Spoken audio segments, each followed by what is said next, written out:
Hello! This video will be looking at Chapter 2, Unit 1, Relations and Functions. Within this unit, we will cover relations, domain and range, mapping diagrams, functions, the vertical line test, and function notation. First up are relations. A relation is a set of pairs of input and output values. Let's take a look at this problem. Suppose you use a motion detector to track an egg as it drops from 10 feet above the ground.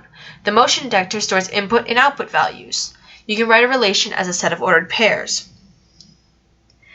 The input values are the x values and the output values are the y values. The input of time and the output of height are put together in this format to create a relation. So if we use this, we can tell that the relation for this last set of values is 0.4 and 7.4. Now let's talk domain and range. Domain is a set of inputs and range is a set of outputs. You can see here that the domain is all of the x coordinates.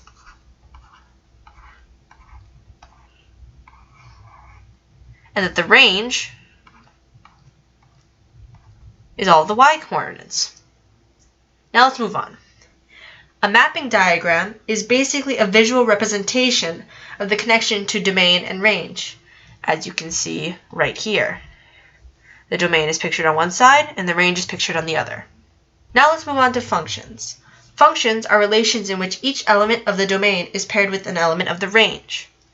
You can see here that you'll have to classify them, whether it isn't a function or whether it is. Next is the vertical line test. The vertical line test is basically another way to tell if something is a function.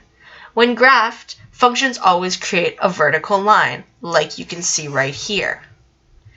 If it happens to be something more like this, that means it's not a function.